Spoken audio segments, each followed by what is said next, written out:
This is the Future of Automotive with Steve Greenfield. Welcome back to the latest episode of the Future of Automotive on CBC News, where we put recent automotive and mobility news into the context of the broader themes impacting the industry.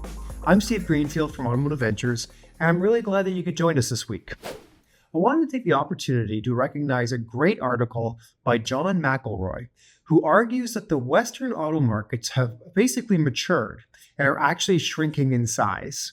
As a result, the competitive intensity that we're witnessing at the automaker level is about to get worse. McElroy observes that mature markets like North America, Western Europe, and Japan are actually shrinking, as vehicle sales in these countries are lower than they were just 10 years ago, and that many of the legacy automakers have had stagnant revenues over that same time period. He believes a combination of a stagnating market coupled with the zero-sum game of automakers essentially trading market share back and forth has set the stage for price wars that the industry has never previously seen. McElroy notes that global automotive sales peaked at 92 million vehicles back in 2019, and U.S. sales topped out at about 17 million units. He believes that the developed markets may never exceed these levels ever again. Being an automaker has always been a game of scale. With the huge fixed costs of running factories, there's an incentive to produce as many vehicles as possible, to spread these fixed costs over as many units as possible. But in an environment where the total number of vehicles isn't growing, and with more emerging automakers entering the market, many with compelling offerings, it gets that much harder to hold on to market share and maintain the scale needed to continue to be profitable. We're seeing this in real time with GM and Ford struggling to get enough scale in their EV divisions to reverse the huge losses they're realizing per EV unit sold. Late last year, we heard that Ford was losing $36,000 for each and every EV sold, which is hardly sustainable in the long term. Then there's the metaphorical barbarian at the gate, this time the Chinese, who pose an existential threat to the legacy automakers with a new generation of high-quality and low-priced vehicles. So far, the U.S. is keeping the barbarians at bay with prohibitively high tariffs, but Chinese vehicles on American soil feel like they'll be inevitable in the long term.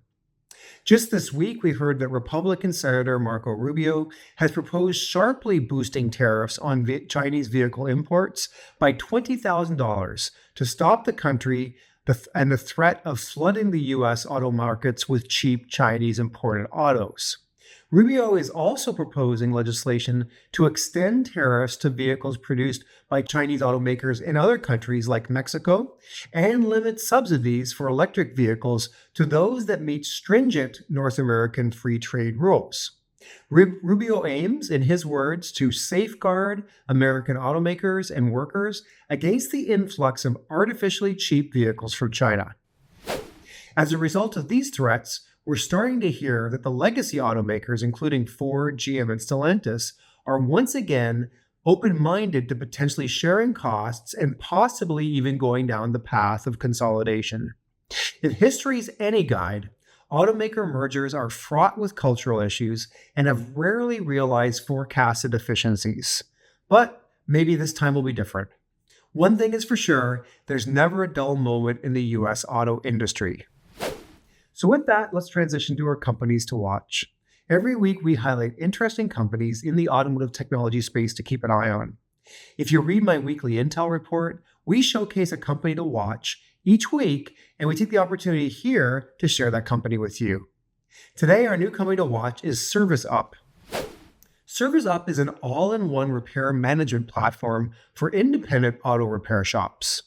At ServiceUp, they are rewriting the narrative of auto repair by seamlessly blending cutting-edge technology with innovative solutions, transforming the industry for businesses and customers alike. Independent shops can elevate their vehicle repair operations by delivering a superior digital repair experience.